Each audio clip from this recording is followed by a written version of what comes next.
नमस्कार। ब्रेक के बाद खबरों में एक बार फिर से आपका स्वागत है। मैं हूं हिमलता और खबरों की शुरुआत करते हैं जमशेदपुर से।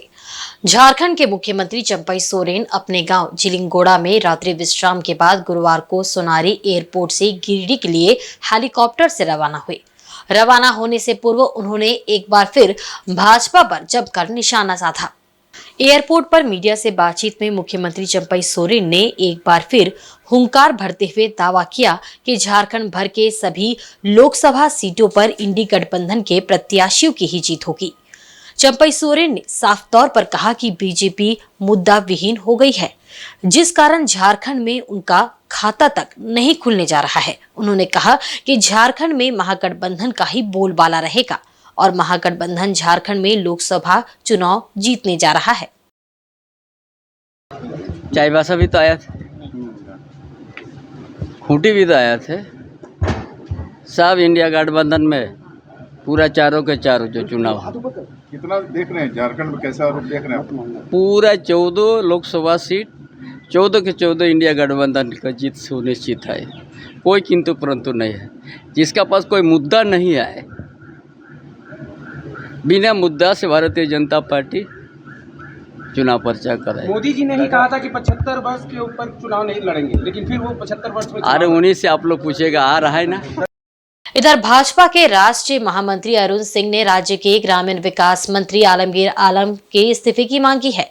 राज्य में आयोजित संवाददाता सम्मेलन को संबोधित करते हुए उन्होंने कहा कि झारखंड में भ्रष्टाचार और तुष्टीकरण चरम पर है।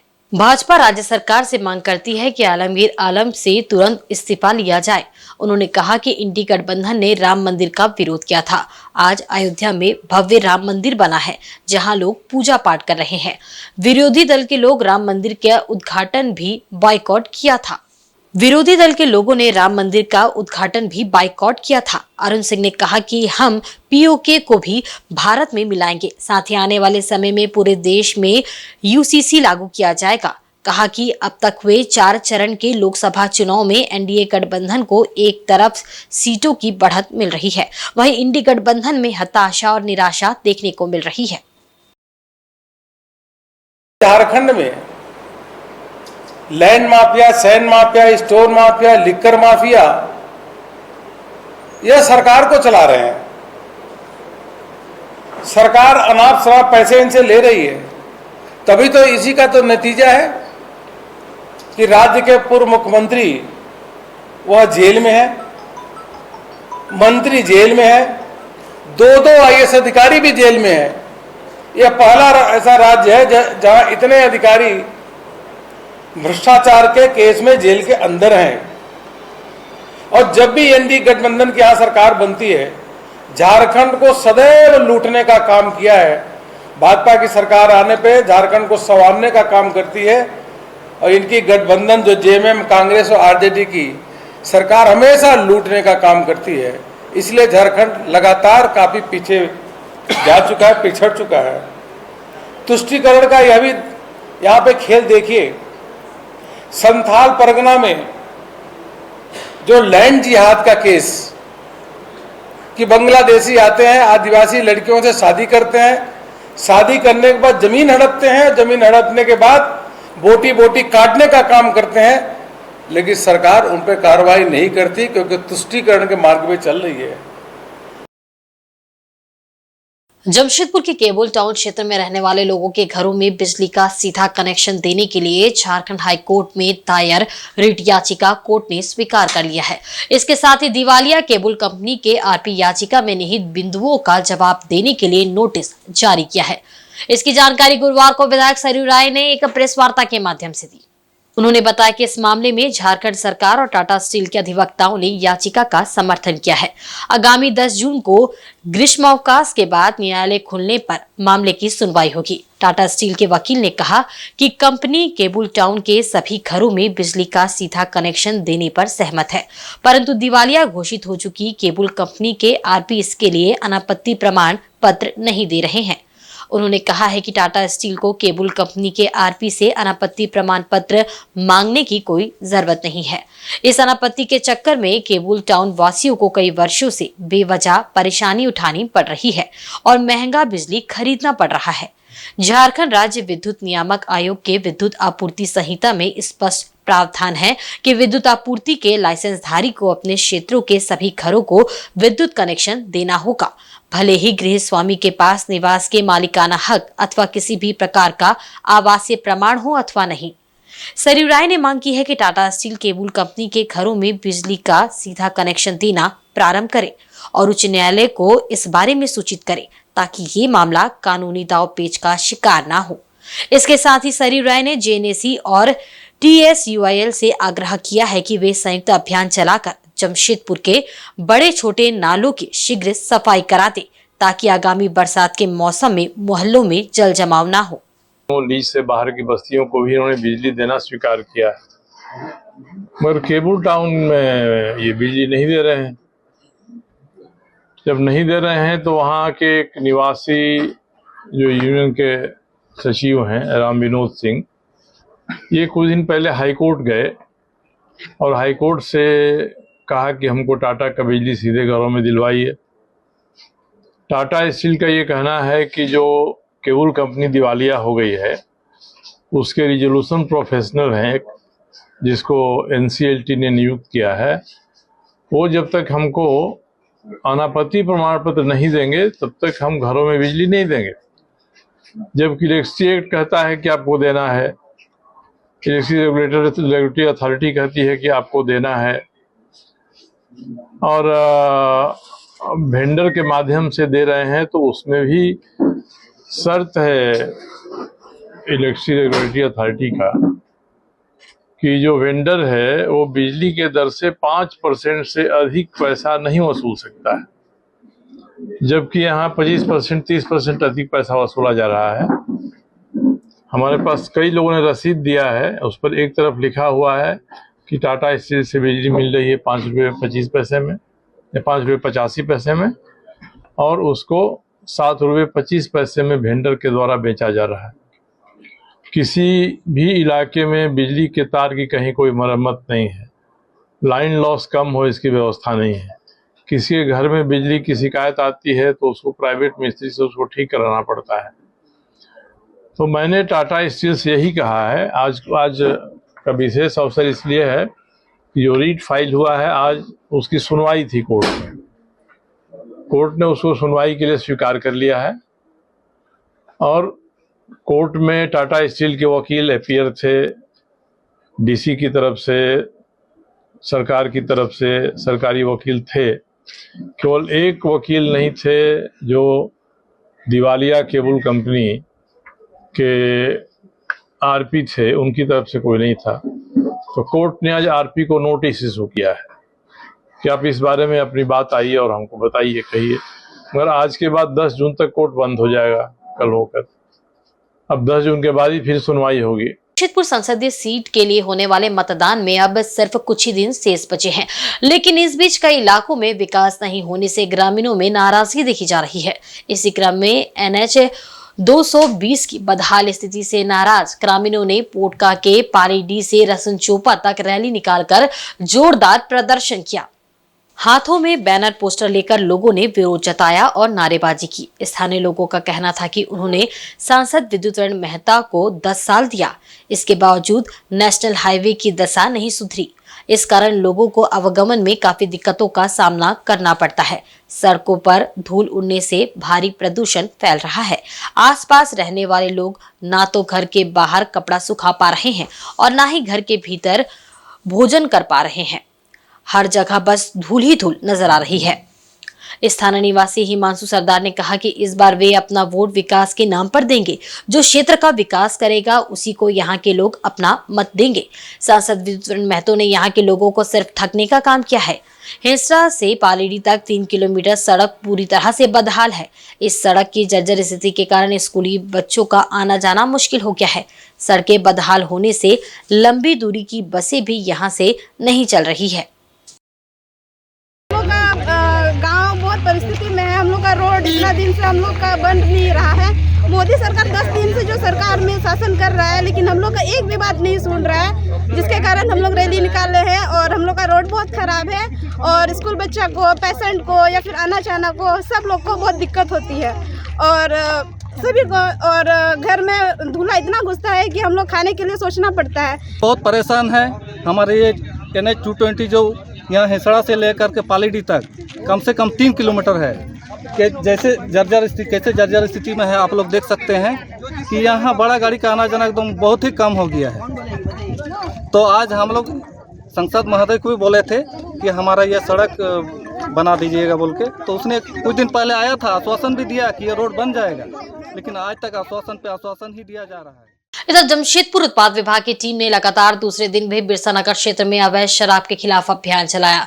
गुरुवार को टीम ने लालटान जंगल में छापेमारी कर 2 शराब भट्टियों को ध्वस्त कर दिया। वहीं सांची से भारी मात्रा में अंग्रेजी शराब बरामद किया है। उत्पाद विभाग को सूचना मिली थी कि मोहन कर्मकार द्वारा वृहद पैमाने पर अवैध महुआ चुलाई शराब की भट्टियों का संचालन किया जा रहा है। इस सूचना के आधार पर टीम ने लालटान जंगल में छापेमारी की और 2 शराब भट्टियों को ध्वस्त कर दिया। घटनास्थल से मिट्टी में गाड़कर रखे ड्रमों में संचित कुल 4500 किलो जवा महुआ तथा प्लास्टिक के बड़े थैलों में रखे तैयार कुल 80 लीटर अवैध चुलाई शराब को बरामद किया। मौका पाकर शराब कारोबारी वहां से फरार हो गए।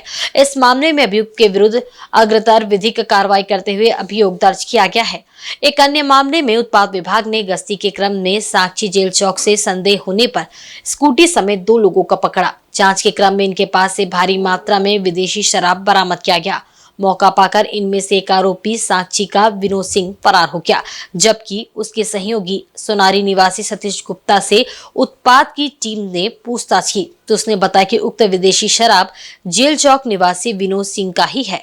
आरोपी के पास से ब्लैक हॉर्स ब्रांड के कुल 108 बोतल यानी 81 लीटर विदेशी शराब बरामद किया गया है।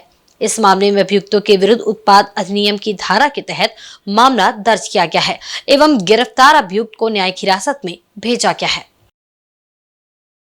इधर चक्रधरपुर रेल मंडल के 2 वरीय अधिकारियों का गार्डन रिज तबादला कर दिया गया है। जिन रेलवे अधिकारियों का तबादला किया गया है उसमें सीनियर DCM गजराज सिंह चरण और senior DOM coordination Vineet Kumar Gupta शामिल है। सीनियर DCM गजराज सिंह चरण को दक्षिण पूर्व रेलवे मुख्यालय गार्डन रीच में डिप्टी कॉमर्शियल गुड्स बनाया गया है। उनके स्थान पर अब गार्डन रीच के CPRO आदित्य कुमार चौधरी चक्रधरपुर रेल मंडल के सीनियर DCM होंगे। वहीं चक्रधरपुर रेल मंडल के senior DOM coordination Vineet Kumar Gupta को chief public relation officer Garden Reach बनाया गया है। इनकी जगह पर senior DOM coordination Adra Avinash Chakradharpur रेल मंडल के सीनियर DOM कोऑर्डिनेशन होंगे। गजराज सिंह चरण और विनीत कुमार गुप्ता को चक्रधरपुर रेल मंडल में अपने पद पर कार्य करने का काफी कम समय मिला, लेकिन दोनों अधिकारियों ने बीते वित्तीय वर्ष में रेल मंडल के राजस्व अर्जन में अहम भूमिका निभाई। पिछले साल की तुलना में इस साल भी चक्रधरपुर रेल मंडल ने रिकॉर्ड तोड़ राजस्व अर्जन किया था। इसका श्रेय भी इन 2 अधिकारियों को जाता है। बता दें कि गजराज सिंह चरण ऑपरेटिंग विभाग के एक निपुण अधिकारी के रूप में जाने जाते हैं। उन्होंने चक्रधरपुर रेल मंडल में ऑपरेटिंग की भी जिम्मेदारी इससे पहले संभाली है। उनके कार्यकाल में ट्रेनों का परिचालन बेहतर रहा था, लेकिन उसके बाद कॉमर्शियल में उनका तबादला होने के बाद चक्रधरपुर रेल मंडल में ट्रेन परिचालन चरमरा सी गई है, जिसमें सुधार की जरूरत है। दक्षिण पूर्व रेलवे मुख्यालय के कार्मिक विभाग से जारी की गई तबादले की लिस्ट में जून के कुल 7 अधिकारियों का तबादला हुआ है। वहीं सरायकेला जिला अंतर्गत गम्हरिया प्रखंड के चमारू में गुरुवार को छऊ नृत्य के साथ साथ चड़क पूजा एवं रजनी फोड़ा कार्यक्रम का आयोजन किया गया। इसमें भक्तों के द्वारा एक से बढ़कर एक हैरत अंगेज कारनामे दिखाए गए, जिसे देखने के लिए सैकड़ों की संख्या में श्रद्धालुओं की भीड़ उमड़ी। प्रत्येक वर्ष की तरह इस वर्ष भी कार्यक्रम काफी रोमांचक भरा रहा। देर रात भक्त उपासना पूर्वक संजय नदी पहुंचे। वहां स्नान कर शिव शक्ति को समर्पित यात्रा घाट की पूजा अर्चना की गई। भक्तों ने झंडा एवं गरिया भार का पूजन कर गांव एवं पूरे संसार की खुशहाली की कामना की। प्रभात रंजन महतो ने कहा कि छऊ नृत्य में चारों युगों का समावेश देखने को मिलता है। शिव शक्ति को समर्पित यात्रा घाट अर्थात प्रारंभ घाट धार्मिक अनुष्ठान सत्ययुग का वृत्तांत है। वृंदावनी घाट त्रेता युग व गरियाभार घट द्रौपर युग का वृतांत है तथा कलिका घट को कामना घट भी कहा जाता है, जो कलयुग को दर्शाता है। छव नृत्य को देखने के लिए आसपास के गांव व झारखंड एवं उड़ीसा, बंगाल के हजारों दर्शकगण पहुंचे थे। सभी ने नृत्य का आनंद लिया।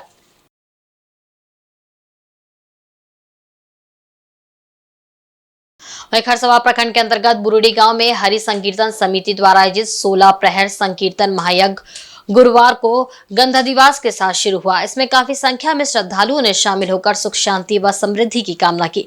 संकीर्तन के दौरान राधा गोविंद के नाम जप से पूरा क्षेत्र भक्तिमय हो गया। संकीर्तन महायज्ञ में बुरुडी पंचायत के अंतर्गत विभिन्न गांवों से सैकड़ों की संख्या में श्रद्धालु पहुंचे। सभी ने राधा कृष्ण की पूजा अर्चना की एवं गांव की सुख शांति व समृद्धि की कामना की। भक्तों ने कहा कि पूजा परंपराओं का निर्वहन करना उनका दायित्व है। बुरुडी में कई वर्षों से हरि संकीर्तन महायज्ञ का आयोजन हो रहा है। हरि नाम संकीर्तन में पश्चिम बंगाल के पुरुष एवं महिला संकीर्तन मंडलियों ने भाग लिया है। दूर दराज से पहुंचे श्रद्धालुओं ने राधा कृष्ण हरि संकीर्तन का आनंद उठाया। हरि संकीर्तन महायज्ञ का शुभारंभ गंधा दिवस के साथ हुआ। और पूर्वी सिंहभूम जिले के मुसाबनी में आदिवासी रिक्रिएशन क्लब ट्रस्ट के द्वारा स्कूली बच्चों के लिए निःशुल्क समर कैंप का आयोजन किया गया है। बच्चों को स्वस्थ रखने और मोबाइल की दुनिया से दूर रखने के उद्देश्य से ये पहल की गई है। ट्रस्ट की ओर से मुसाबनी 1 नंबर स्थित रिक्रिएशन क्लब में हर वर्ष की भांति इस वर्ष भी समर कैंप का आयोजन किया गया है। इसमें बच्चों के लिए खेलकूद और शारीरिक कसरत जैसी गतिविधियां रखी गई है। क्लब के अध्यक्ष विल्सन गुड़िया बच्चों को सवेरे 5 बजे से लेकर 6 बजे तक शारीरिक व्यायाम करवा रहे हैं ताकि स्कूली बच्चे मोबाइल की दुनिया से दूर हो सके और बेहतर स्वास्थ्य के साथ पढ़ाई में अपना मन लगा सके। कोच विल्सन गुड़िया खुद खेल में 5 साल लगातार चैंपियन रह चुके हैं। विल्सन का मानना है कि बच्चे खेलकूद के जरिए भी अपना करियर बना सकते हैं, क्योंकि स्वस्थ शरीर में ही स्वस्थ मन का वास होता है।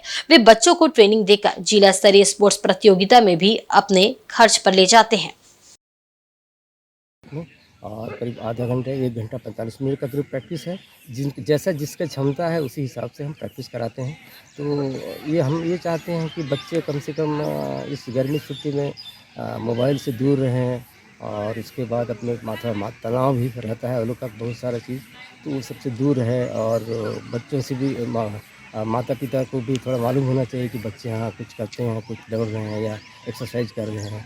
तो इसी मकसद से हम अभी जो गर्मी छुट्टी में हमने ये हर साल ही करते हैं चीज़, लेकिन बच्चों की संख्या बहुत कम है, क्योंकि शायद हम सोचते हैं कि गार्जियन को लोग भेजते नहीं होंगे शायद, या तो गार्जियन उनको इम्प्रूवमेंट देते हैं प्रोत्साहित नहीं करते होंगे। नहीं तो बच्चों के तो आने से हम बहुत कम एक्सरसाइज कराते हैं, जितनी उनकी क्षमता है उसके हिसाब से कराते हैं। और हमारा लक्ष्य है कि यहाँ से कोई ना कोई कम से कम डिस्ट्रिक्ट लेवल तक जा सके। तो और आज के बुलेटिन में बस इतना ही। कल फिर हाजिर होंगे कुछ नई खबरों के साथ। तब तक देखते रहिए इनसाइड झारखंड न्यूज। नमस्कार।